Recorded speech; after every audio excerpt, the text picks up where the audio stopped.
प्रिय विद्यार्थियों, नमस्कार।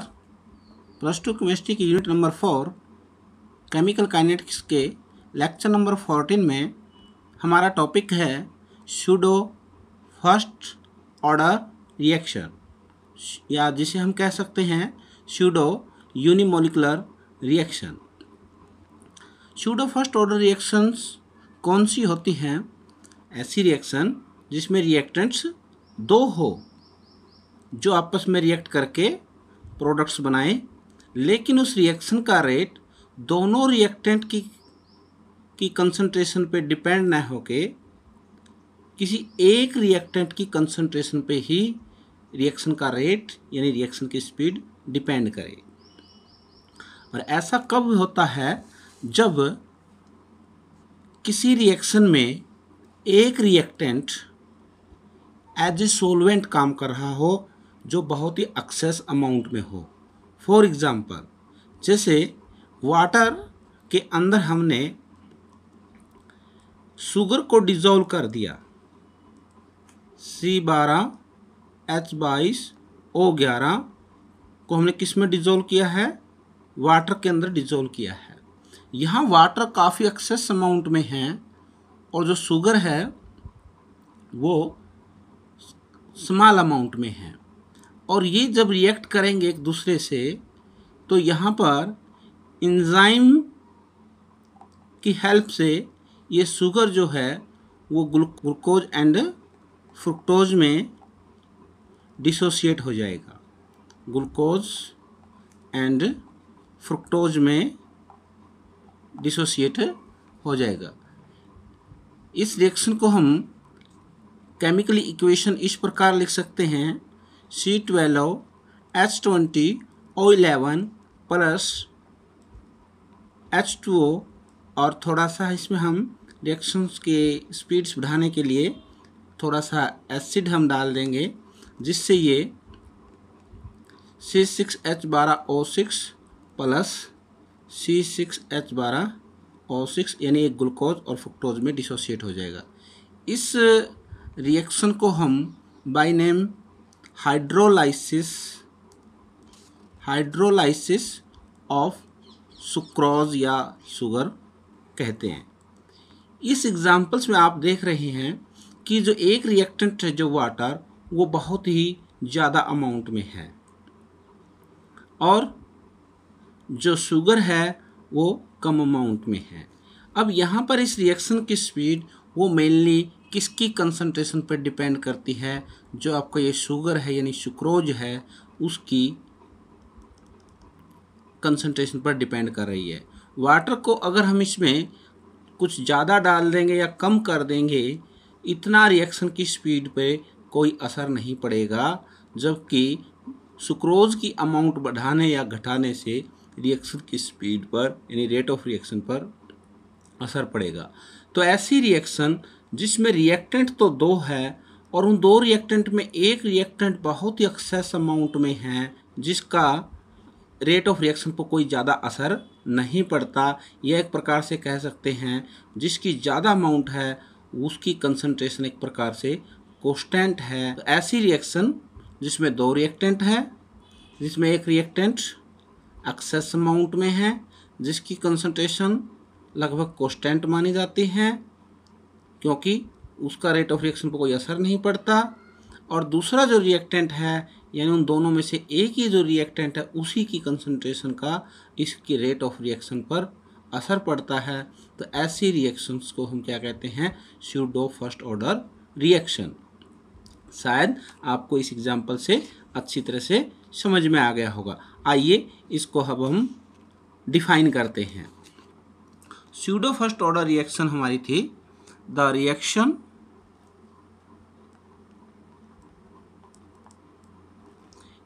in which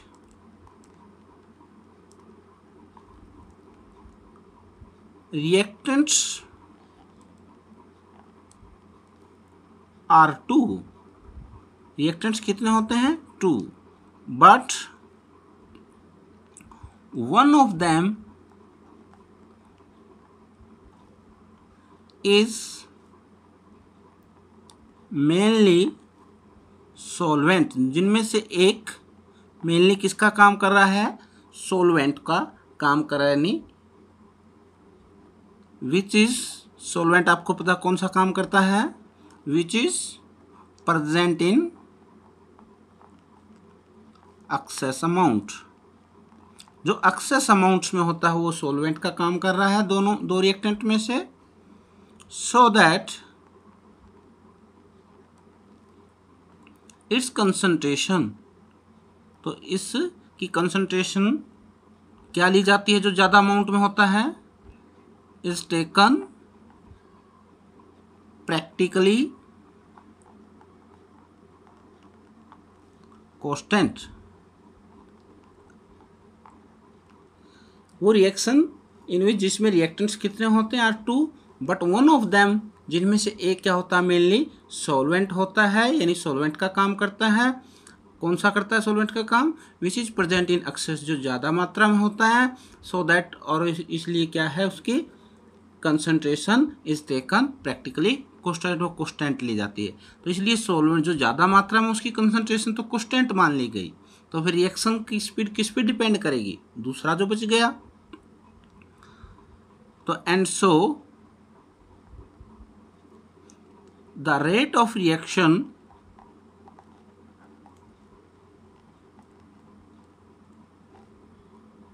depends only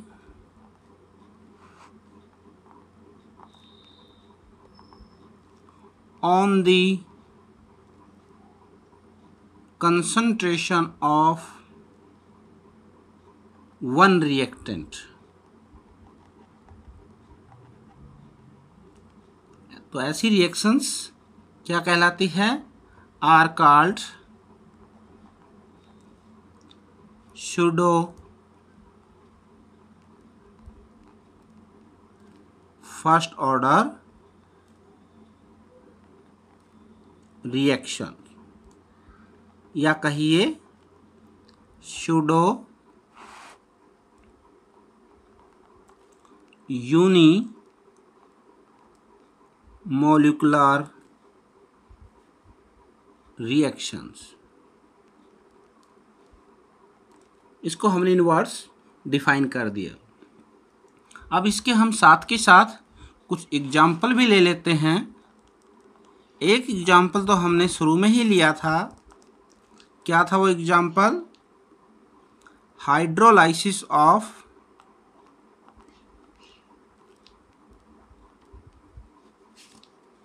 sugar, या कहिए सुक्रोज। इसका नाम होगा ग्लूकोज, और एक जो प्रोडक्ट बनेगा फ्रुक्टोज। इसमें आपका जो ये है, ये एज ए सॉल्वेंट काम कर रहा है, जिसकी कंसंट्रेशन हम कांस्टेंट मान के चलेंगे, क्योंकि इसकी कंसंट्रेशन से, इसकी अमाउंट से रिएक्शन की स्पीड पे कोई असर नहीं पड़ेगा, और इसकी कंसंट्रेशन का ही मेनली असर पड़ेगा। तो इसलिए हम इस रिएक्शन का जो रेट है वो क्या लिख सकते हैं, तो ये इसका रेट ऑफ रिएक्शन की इक्वेशन लिखी जाएगी। तो यहाँ पर क्या होगा, ऑर्डर कितना होगा, केवल एक ही रिएक्टेंट की कंसंट्रेशन पर डिपेंड कर रहा है डायरेक्टली, तो इसका ऑर्डर 1, लेकिन इसकी मॉलिक्युलरिटी यानी मॉलिक्यूल कितने टकराएंगे एक दूसरे से, तो वो मॉलिक्युलरिटी होगी 2। तो ऐसी रिएक्शंस को हम क्या बोल रहे हैं, स्यूडो फर्स्ट ऑर्डर रिएक्शन। दूसरा एग्जाम्पल और हम लेते हैं, हाइड्रोलाइसिस ऑफ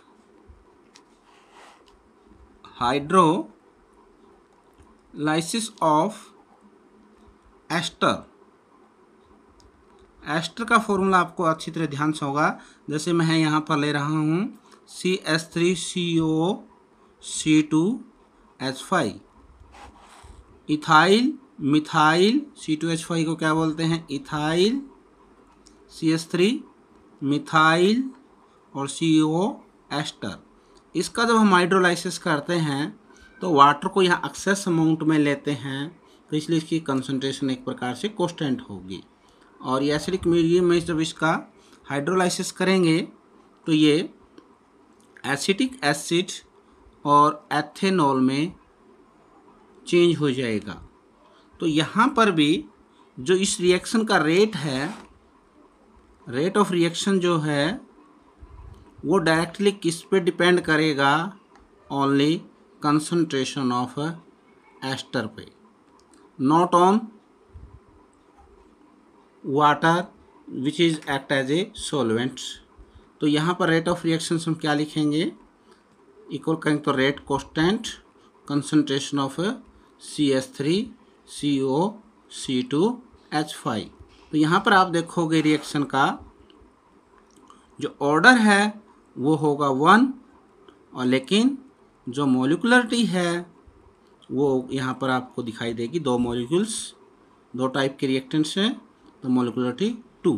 तो ऐसी रिएक्शंस जिनका ऑर्डर 1 आ रहा है जबकि मॉलिक्युलरिटी 1 से ज़्यादा आ रही है, इट मीन्स उस रिएक्शन में ज़रूर 2 रिएक्टेंट है, लेकिन उनमें से एक ही रिएक्टेंट पर की कंसंट्रेशन पर उस रिएक्शन का रेट डिपेंड करता है। तो ऐसी रिएक्शंस को हम स्यूडो फर्स्ट ऑर्डर रिएक्शन या कहिए स्यूडो यूनिमोलिकुलर रिएक्शन हम कहते हैं। आइए अब हम नेक्स्ट टॉपिक करते हैं कोलिजन थ्योरी। कोलिजन थ्योरी क्या कहती है कि कोई भी रिएक्शन तभी हो पाएगी जब रिएक्टेंट के मॉलिक्यूल्स एक दूसरे से टकराए। जब तक ये मॉलिक्यूल एक दूसरे से टकराएंगे ही नहीं, दूर दूर ही रहेंगे, तो फिर वो उनके पुराने बॉन्ड टूटने मुश्किल है, और जब तक पुराने नहीं टूटेंगे नए बॉन्ड फिर नहीं बनेंगे। जैसे हम एक एग्जांपल लेते हैं कि कार्बन मोनोऑक्साइड प्लस NO2 की हम रिएक्शंस करवा रहे हैं, जिससे carbon dioxide plus nitric oxide बनता है।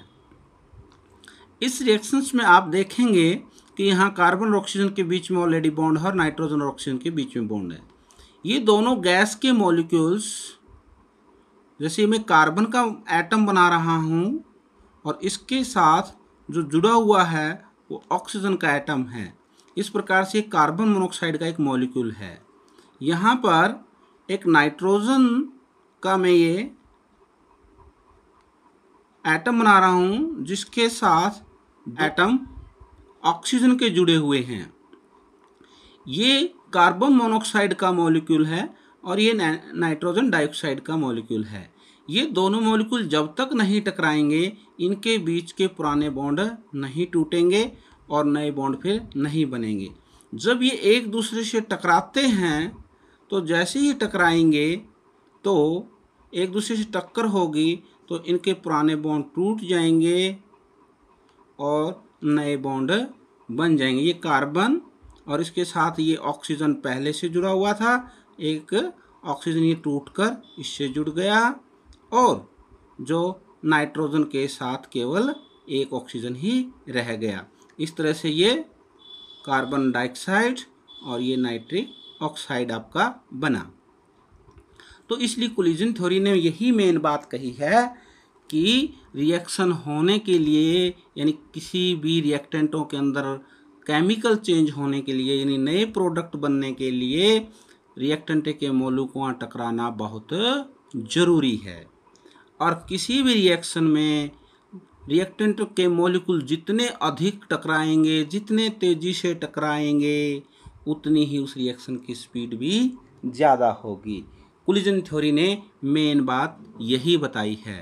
तो आइए कोलिजन थ्योरी ने क्या बताया है उसे हम लिख लेते हैं।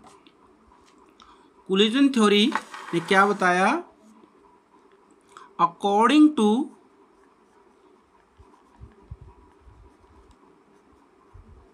This theory,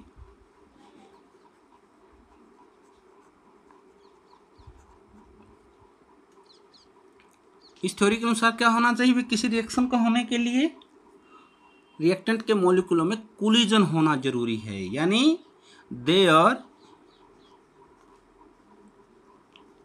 must be collision.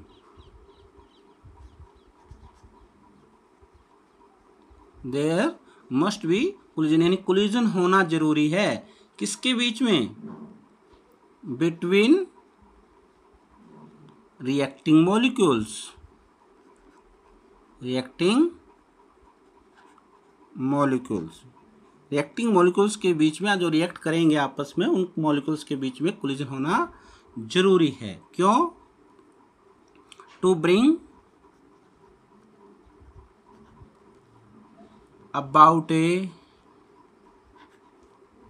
Chemical change, उसके अंदर केमिकल चेंज लाने के लिए, यानी उनको प्रोडक्ट में बदलने के लिए उनके बीच में कोलिजन होना जरूरी है। या कहिए केमिकल चेंज का मीनिंग उनके बीच के पुराने बॉन्ड टूटने और नए बॉन्ड बनने के लिए उन मॉलिक्यूल्स के बीच कोलिजन होना जरूरी है। ये इस थ्योरी ने बताया। और साथ के साथ फिर ये बताया larger the number of collision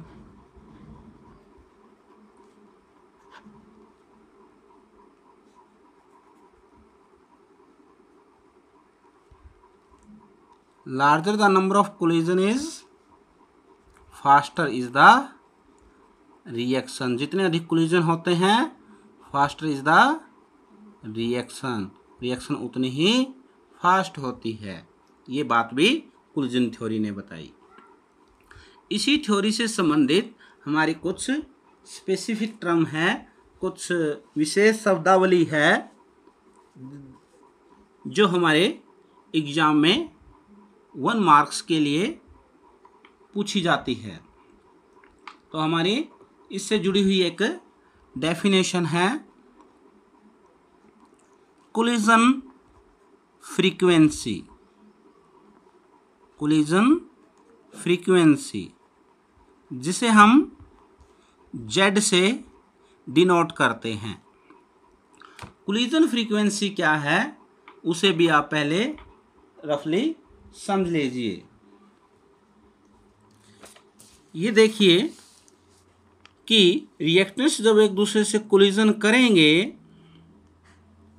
तो एक यूनिट वॉल्यूम में, फॉर एग्जांपल ये हमारा सॉल्यूशन कितना है 1 लीटर है। यूनिट वॉल्यूम का मतलब 1 लीटर या 1 मिलीलीटर वॉल्यूम में 1 सेकंड के अंदर कितने कोलिजन होते हैं। 1 सेकंड के अंदर मान लिया कि 1 सेकंड में ये रिएक्टेंट के मॉलिक्यूल एक दूसरे से, ये 3 मॉलिक्यूल ही एक दूसरे से आपस में टकराते हैं। कितने टकराए? 3 मॉलिक्यूल्स, यानी टोटल कोलिजन कितने हुए 1 सेकंड में 1 ml वॉल्यूम के अंदर 3। तो यहाँ पर कोलिजन फ्रीक्वेंसी कितनी कहलाएगी 3। तो कोलिजन फ्रीक्वेंसी की बड़ी सिंपल सी डेफिनेशन है। किसे कह रहे हैं हम collision frequency? Number of collision को। लेकिन कितने नंबर ऑफ कोलिजन? पर सेकंड, 1 सेकंड में होने वाले कोलिजन को, और वो भी कितने वॉल्यूम में? यूनिट वॉल्यूम, यानी 1 मिलीलीटर या 1 लीटर्स। तो इसको हम आइए डिफाइन कर लेते हैं। The number of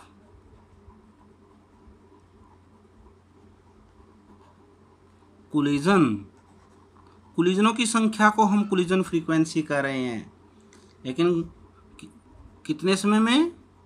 the number of collision taking place पर सेकंड, यानी 1 सेकंड में होने वाले कोलिजनों को हम कोलिजन फ्रीक्वेंसी कह रहे हैं। और वो भी per unit volume, per unit volume is called collision frequency. बहुत ही सिंपल डेफिनेशन है। ये डेफिनेशन जरूर अच्छी तरह से याद करिए, जो हमारे बोर्ड एग्जाम में 1 नंबर में पूछी जाती है। आइए हम दूसरी टर्म्स को डिफाइन करेंगे, लेकिन उससे पहले एक इम्पोर्टेंट इसी के रिलेटेड हम ये बात नोट कर लेते हैं।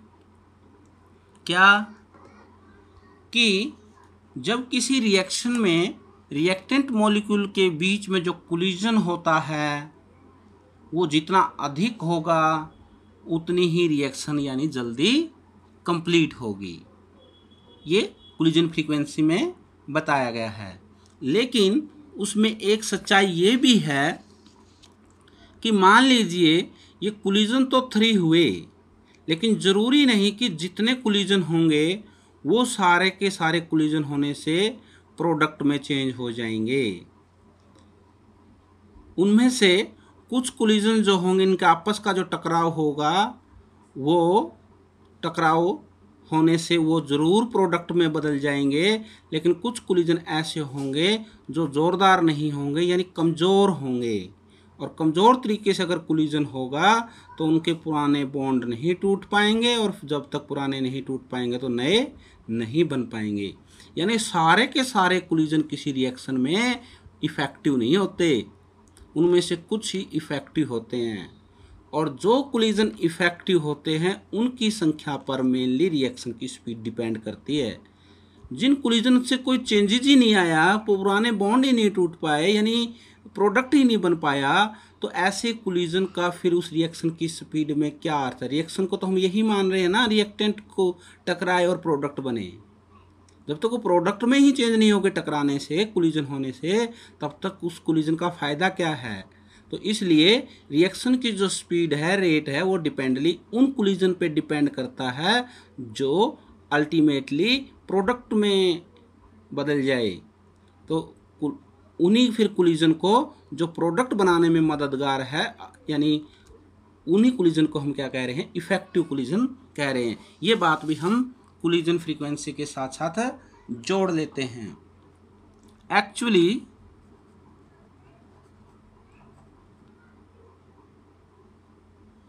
it is seen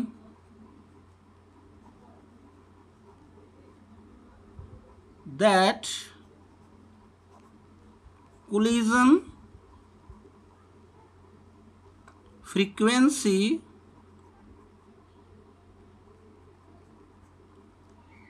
of a reaction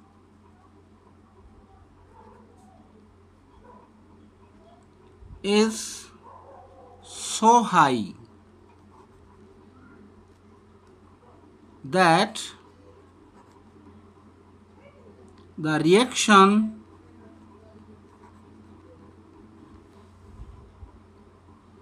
should be completed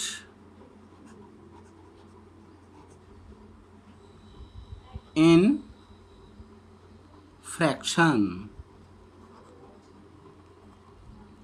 actually वास्तव में तो क्या देखा जाता है कि कोलिजन फ्रीक्वेंसी बहुत ही रिएक्शन की बहुत ही हाई होती है, और ऐसा होने से क्या है, रिएक्शन क्या होनी चाहिए? Should be completed in fraction of a second, एक सेकंड के कुछ ही हिस्से में हो जानी चाहिए। परंतु but reaction takes sufficient time, लेकिन वास्तव में रिएक्शन क्या है, काफ़ी टाइम लेती है, नहीं सफिशिएंट टाइम लेती है फॉर कंप्लीशन।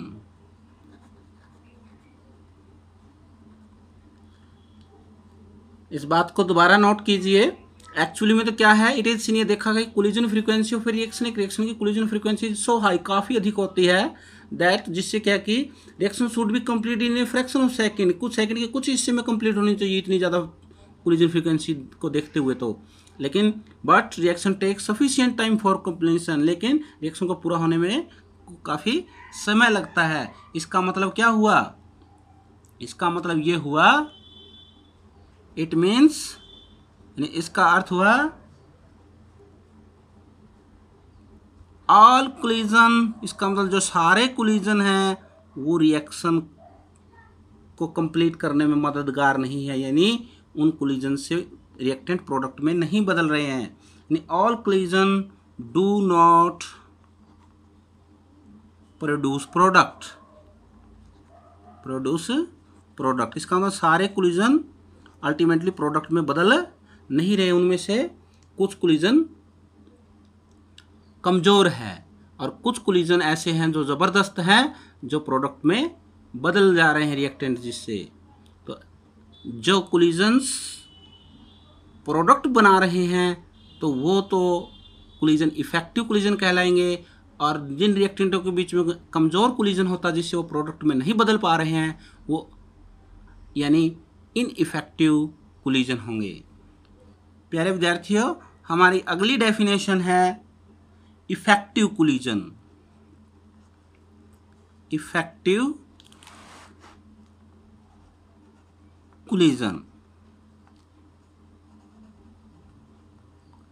अभी चर्चा हमने की थी इफेक्टिव कोलिजन की कि वो कोलिजन्स की वो संख्या जो प्रोडक्ट बनाने में हेल्पफुल है, और जिन कोलिजन्स के कारण प्रोडक्ट बन ही नहीं रहा वो कोलिजन हमारे इफेक्टिव कोलिजन में नहीं आएंगे, वो इनइफेक्टिव हो जाएंगे। और जो कोलिजन्स के कारण रिएक्टेंट प्रोडक्ट में बदल चुका है वो कोलिजन हमारे क्या कहलाएंगे, इफेक्टिव कोलिजन कहलाएंगे। और इफेक्टिव कोलिजन्स को हम स्मॉल एफ से भी डिनोट करते हैं। तो कौन से कोलिजन कहे हमने effective? The collision which result into formation of products, जिनका परिणाम क्या निकलता है, प्रोडक्ट बनते हैं जिनके परिणाम स्वरूप। तो ऐसे कोलिजन्स क्या कहलाएंगे, are called effective collisions. Effective collision, the number of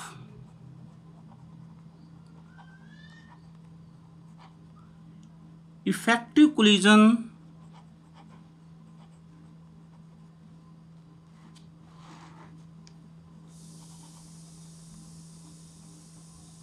depends on two barrier।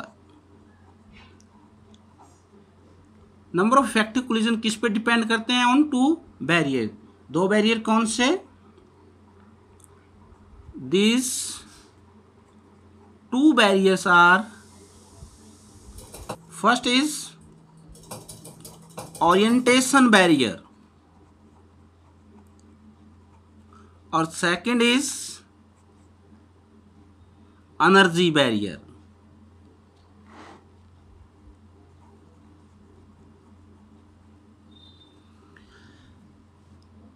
Effective collisions कौन से हैं? The collision which result in to formation of a products, ऐसे कोलिजन जिनके परिणाम स्वरूप यानी प्रोडक्ट्स बन जाते हैं, आर कॉल्ड इफेक्टिव कोलिजन। वो कोलिजन क्या कहलाते हैं?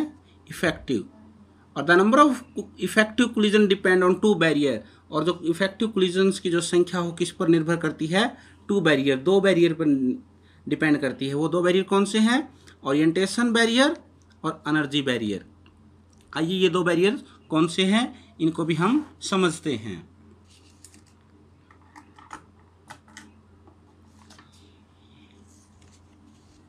इस एग्जाम्पल्स को आप दोबारा से अच्छी तरह से ध्यान से देखिए कि हम कार्बन मोनोऑक्साइड और नाइट्रोजन डाइऑक्साइड की रिएक्शन जो करवा रहे हैं जिससे कार्बन डाइऑक्साइड और नाइट्रिक ऑक्साइड्स प्रोडक्ट बन रहे हैं। इसमें मैं कार्बन्स को फिर डार्क कलर से, ये कार्बन का एटम है जिससे कौन बॉन्डिंग बनाए हुए हैं? ऑक्सीजन का एटम बॉन्डिंग बनाए हुए हैं, जिससे कार्बन मोनोऑक्साइड का पूरा मॉलिक्यूल बन चुका है। और दूसरा नाइट्रोजन डाइऑक्साइड का, जो ये नाइट्रोजन का एटम है जिसे हम शैडो लाइन से शो कर रहा हूँ, और जिसके साथ ये दो एटम ऑक्सीजन के जुड़े हुए हैं, तो ये NO2 का मॉलिक्यूल है। ये दोनों का कोलिजन होना ज़रूरी है तभी ये प्रोडक्ट बनेगा। लेकिन इनके बीच का जो कोलिजन है उनमें दो बातें मुख्यतः ध्यान रखने योग्य है। नंबर एक, ये कोलिजन इफेक्टिव तब कहलाएगा इनकी टकराने की डायरेक्शन यानी ओरिएंटेशन सही हो। जैसे अगर ये एक दूसरे से टकराते हैं, ऑक्सीजन से ऑक्सीजन टकराते हैं, तो ये डायरेक्शन सही नहीं है। इसकी तीन पॉसिबिलिटी है टकराने की, जैसे मैं यहाँ दिखा रहा हूँ। ये हमारा कार्बन मोनोऑक्साइड का मॉलिक्यूल्स, और इससे कौन टकरा रहा है, ये नाइट्रोजन डाइऑक्साइड का, यहाँ पर टक्कर हो रही है।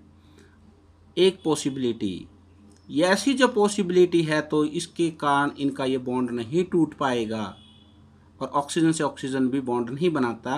कार्बन मोनोऑक्साइड में क्या होता है, कार्बन के एटम के दोनों तरफ ऑक्सीजन के एटम बॉन्ड बनाते हैं, तो ये हमारा इनइफेक्टिव कोलिजन होगा, यानी ये प्रभावशाली कोलिजन नहीं है, यानी इससे प्रोडक्ट नहीं बनेगा। दूसरी डायरेक्शन ये हो सकती है टकराने की, कार्बन, जो ये कार्बन एटम है, ये ऑक्सीजन है, कार्बन ऑक्साइड का मॉलिक्यूल्स, और ये नाइट्रोजन डाइऑक्साइड का मॉलिक्यूल्स एक दूसरे से टकराते हैं। ये भी इफ़ेक्टिव नहीं कहलाएगा, ये भी इनइफेक्टिव कहलाएगा, यानी यहाँ से भी प्रोडक्ट्स नहीं बनेगा। तीसरी डायरेक्शन क्या हो सकती है टकराने की, तीसरी डायरेक्शन ये हो सकती है कि ये कार्बन मोनोऑक्साइड का मॉलिक्यूल और नाइट्रोजन डाइऑक्साइड के मॉलिक्यूल से इस साइड से ये टकराए या इस साइड से ये टकराए, तो उससे क्या होगा, ये बॉन्ड टूट जाएगा और ये नया बॉन्ड बन जाएगा, जिससे कार्बन के एटम के साथ एक ऑक्सीजन ऑलरेडी जुड़ा हुआ था और एक ऑक्सीजन ये जुड़ जाएगा, ये कार्बन डाइऑक्साइड बन जाएगा और ये नाइट्रोजन का नाइट्रिक ऑक्साइड प्रोडक्ट में बदल जाएगा। तो ये जो कोलिजन है, ये कोलिजन आपका क्या कहलाएगा, इफेक्टिव कोलिजन, जिससे प्रोडक्ट बन पाया है। तो इस प्रकार कोलिजन में मुख्य एक बात यह है कि उसकी डायरेक्शन सही हो, उसकी ओरिएंटेशन प्रॉपर हो, तभी वो कोलिजन, चाहे कितनी इन दोनों कोलिजन में चाहे कितनी तेजी से टक्कर हो जाए, इनकी प्रोडक्ट नहीं बन पाएगा, क्योंकि डायरेक्शन सही नहीं है, ओरिएंटेशन प्रॉपर नहीं है। और इसमें ओरिएंटेशन सही है, जहाँ से बॉन्ड टूटना और जहाँ से बनना वो सही डायरेक्शन है, तो ये आपका प्रोडक्ट में चेंज हो जाएगा और ये इफेक्टिव कहलाएगा। तो इफेक्टिव कोलिजन के लिए पहली बात यह है कि ओरिएंटेशन प्रॉपर हो। दूसरी एनर्जी, मान लीजिए इनकी ओरिएंटेशन तो सही है, लेकिन जो टक्कर है वो बड़ी धीमे से हुई है, एनर्जी कम है इनमें टकराने की। तो एनर्जी भी अगर कम है तो भी ये प्रोडक्ट में नहीं बदल पाएंगे, क्योंकि बहुत ही धीमे से टकराया है, और धीमे से टकराने के कारण है ना, इनका बॉन्ड ही नहीं टूट पाया। तेज टक्कर लगने पे ये बॉन्ड टूटेगा और नया बॉन्ड फिर बनेगा।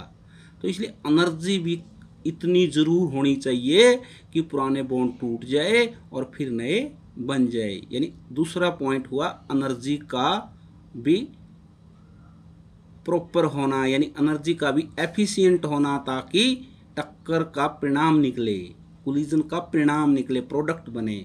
तो दूसरा बैरियर हुआ एनर्जी बैरियर, और एक हुआ मेन बैरियर इफेक्टिव कोलिजन होने के लिए प्रॉपर क्या होनी चाहिए, और ओरिएंटेशन।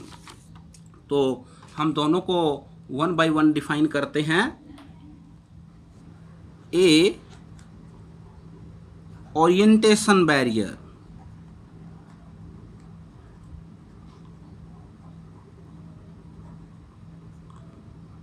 ओरिएंटेशन बैरियर में क्या बताया था, इस बैरियर का क्या अर्थ है, this barrier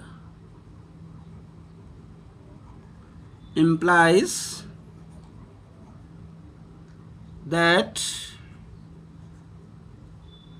the colliding molecules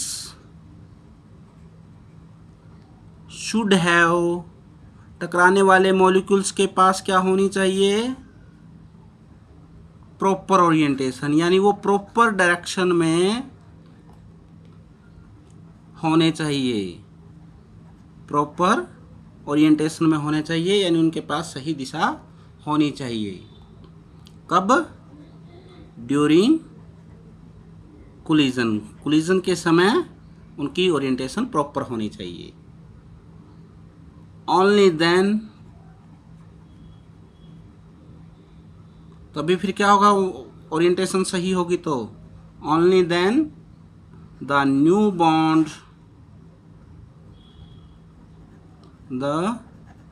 new bonds between particular atoms will be formed। तभी तो एटमों के बीच नए बॉन्ड बन पाएंगे यदि ओरिएंटेशन यानी डायरेक्शन सही हो। इसका एग्जांपल्स हमने अभी लिया था,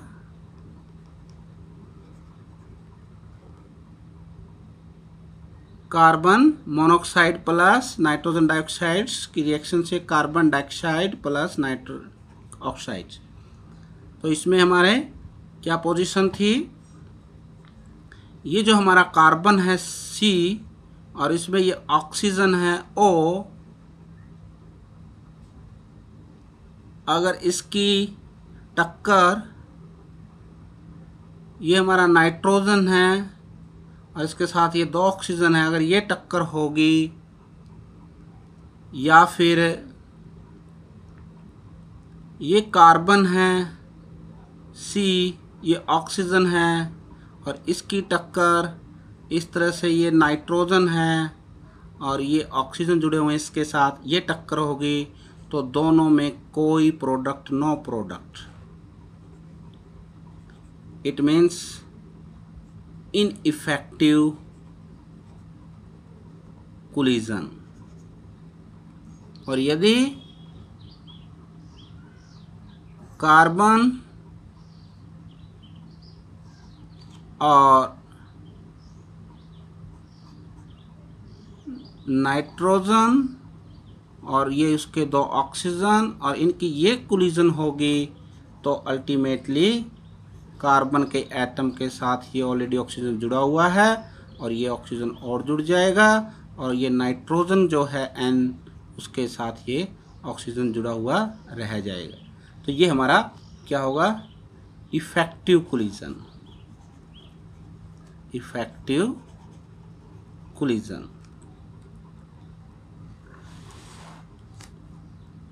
तो यहाँ पर हम इस एग्जाम्पल्स में लिख सकते हैं, when collision between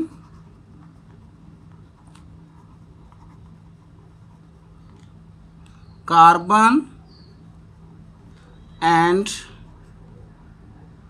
oxygen take place, ये कार्बन और ये ऑक्सीजन अगर ये आपस में कोलिजन करते हैं, take place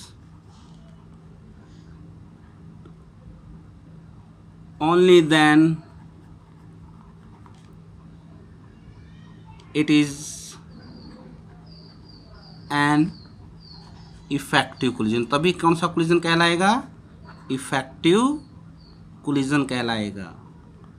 but if collision किस किस के बीच हो जाए, collision between carbon and nitrogen के बीच में हो जाए, या oxygen of carbon monoxide with oxygen of NO2, then collision is क्या कहलाएगा, फिर प्रोडक्ट नहीं बनेगा, तो कोलिजन इज इन इफेक्टिव, वो फिर इनइफेक्टिव कहलाएगा।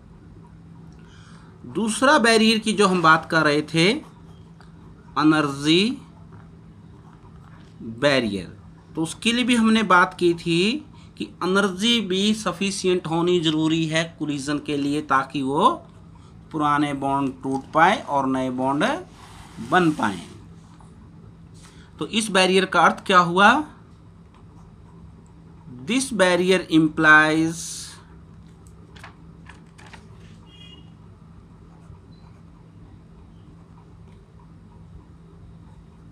that the collision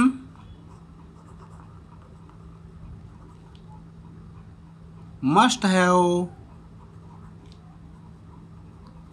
sufficient energy, collision की सफिशिएंट एनर्जी होनी चाहिए। क्यों? सो दैट, ताकि पुराने बॉन्ड टूट जाए और नए बॉन्ड बन जाए। So that their old bond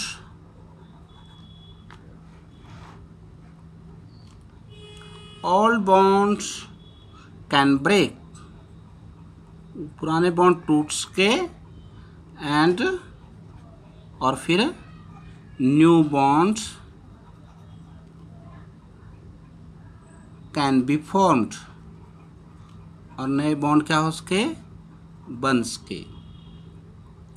so only those collision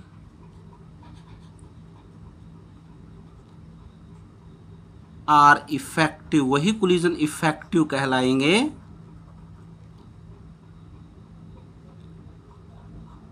which can cross energy barrier, जो एनर्जी बैरियर है उसको वो पार कर जाए, यानी वो कोलिजन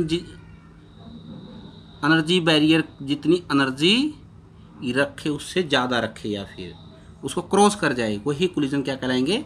इफेक्टिव कहलाएंगे। तो प्यारे विद्यार्थी, अब कुछ और टर्म्स हैं जिन्हें हम डिफाइन करेंगे। एनर्जी बैरियर से ही वो टर्म्स निकली है। थ्रेशोल्ड एनर्जी, थ्रेशोल्ड एनर्जी जिसे हम ET से डिनोट करते हैं, थ्रेशोल्ड एनर्जी। थ्रेशोल्ड एनर्जी कौन सी है?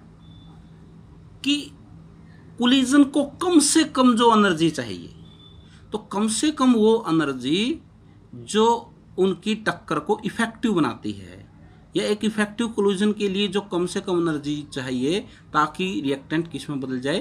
प्रोडक्ट में, उस मिनिमम एनर्जी को हम थ्रेशोल्ड एनर्जी कहते हैं। तो आइए इसको भी हम डिफाइन कर लेते हैं। The minimum energy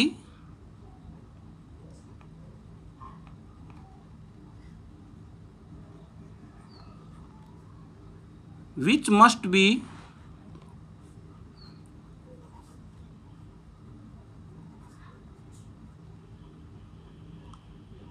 possessed by collision molecules, जो टकराने वाले मॉलिक्यूल्स हैं उनके पास कम से कम वो एनर्जी होनी चाहिए ताकि कोलिजन्स क्या हो जाए? इफेक्टिव हो जाए, या कहिए कोलिजन क्या दे सके? Can result into formation of products, यानी जिसका परिणाम क्या हो? प्रोडक्ट में बदल जाए, यानी प्रोडक्ट बन जाए जिससे परिणाम स्वरूप। तो ऐसे वो कम से कम एनर्जी को फिर हम क्या बोलेंगे? Called threshold energy.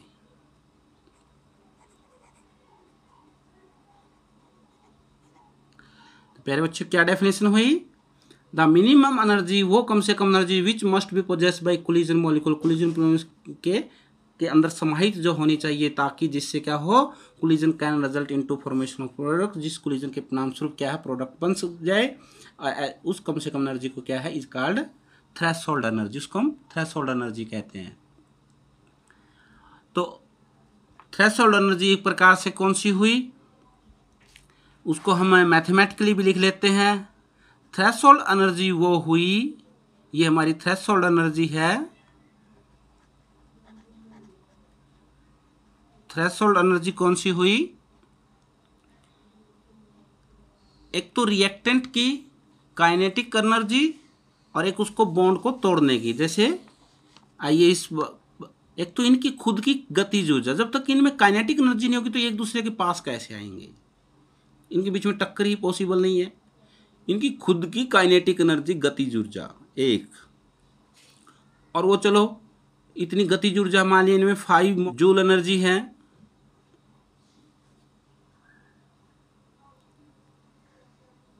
और 5 जूल एनर्जी इनको पास ले आई, लेकिन पास आने से तो बॉन्ड नहीं टूटेंगे, तो उनको और थोड़ी सी एनर्जी चाहिए, 5 जूल और चाहिए, ताकि उनकी टक्कर इफेक्टिव हो जाए, पुराने बॉन्ड टूट जाए।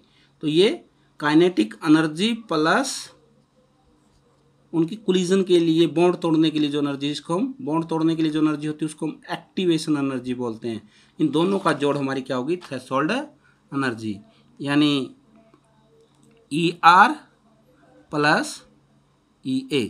ER क्या है, एवरेज काइनेटिक एनर्जी,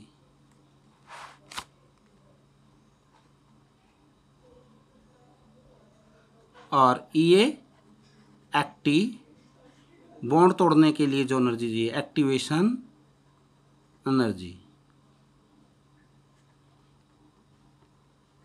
तो इन दोनों एनर्जी का सम क्या कहलाएगा, उसका थ्रेशोल्ड एनर्जी। प्यारे विद्यार्थियों, आइए अब हम कोलिजन थ्योरी के कुछ और अहम पॉइंट्स और लिख लेते हैं। Main points of collision theory. देखिए 2 पॉइंट्स तो हमने पढ़े ही थे कोलिजन थ्योरी के।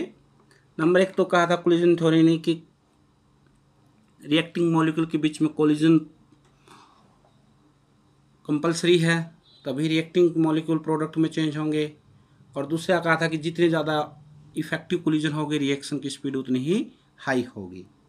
ये 2 बात तो पढ़ी थी। अब इसमें कुछ पॉइंट और जुड़ जाते हैं। पहला पॉइंट्स तो क्या कहा था रिएक्शन ने, वही दोहरा देते हैं। For a reaction, according to collision theory क्या है, for a reaction to occur there must be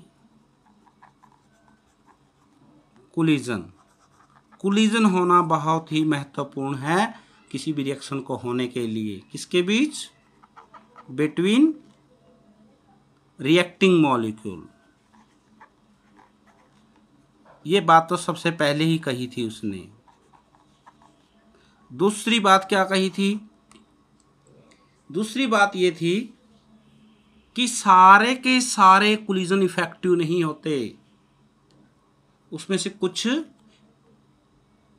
collision ऐसे होते हैं जो कमज़ोर होते हैं, जिनके कारण पुराने बॉन्ड नहीं टूट पाते, उनकी टक्कर इतनी मजबूत नहीं होती कि पुराने बॉन्ड टूट जाए और फिर नए बन जाए। कमज़ोर होते हैं, उनको इनइफेक्टिव बोलते हैं। और जिनसे प्रोडक्ट बन जाए वो इफेक्टिव। तो इसलिए सारे इफेक्टिव नहीं होते, only a fraction of collision are effective. कुछ हिस्सा ही कोलिजनों का क्या होता है, इफेक्टिव होता है, नहीं जिससे प्रोडक्ट बनते हैं। Only fraction of collision are effective collision. तीसरा पॉइंट, अब रिएक्शन की जो स्पीड है वो इफेक्टिव कोलिजन पर ही डिपेंड करती है, तो इसलिए रेट ऑफ रिएक्शन है ना वो इफेक्टिव कोलिजन पर डिपेंड करेगा। दूसरी बात, इफेक्टिव कोलिजन्स कौन से होंगे, वही होंगे जो 2 बैरियर थे ना, ओरिएंटेशन बैरियर, और उनको पार करते हैं। Only those collision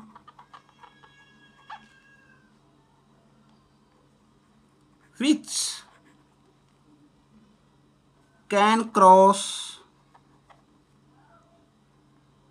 both barrier। both barrier कौन से, एनर्जी बैरियर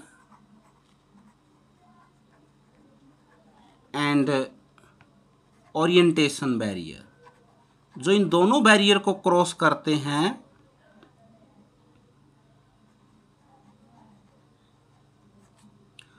वही कोलिजन्स क्या होते हैं, इफेक्टिव होते हैं, यानी गिव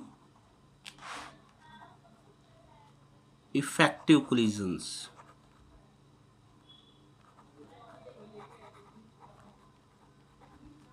और चौथा पॉइंट अभी बताया था, जो रिएक्शन की स्पीड है, जो रेट ऑफ रिएक्शन है, वो किसके ऊपर डिपेंड करता है, कोलिजनों की संख्या पर भी और इफेक्टिव कोलिजन पर भी। The rate of reaction is directly proportional to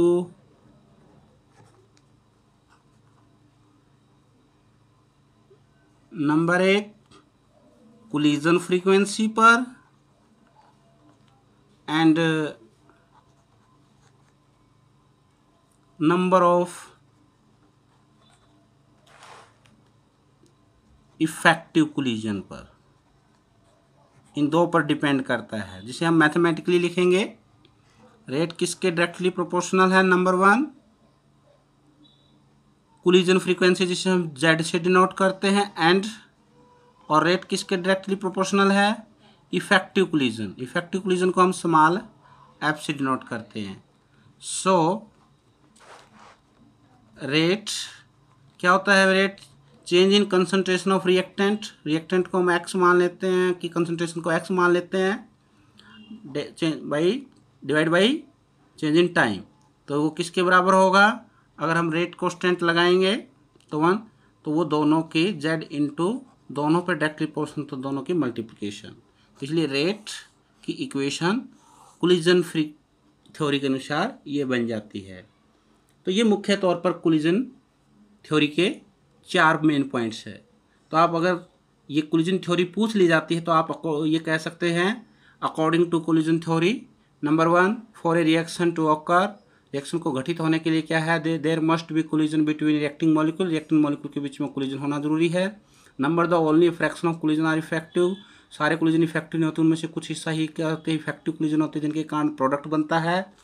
तीसरा, only those collision which can cross both barrier, energy barrier and orientation barrier, जो कोलिजन इन दोनों बैरियर को क्रॉस करते हैं वही कोलिजन क्या देते हैं, इफेक्टिव कोलिजन देते हैं, यानी प्रोडक्ट्स देते हैं। और चौथा, जो rate of reaction is proportional to collision frequency, collision frequency यानी number of collision per second, collision frequency का डायरेक्टली प्रोपोर्शनल है और नंबर ऑफ इफेक्टिव कोलिजन पर डायरेक्टली प्रोपोर्शनल है, जिससे रेट किसके बराबर हो गया, Z इंटू एफ।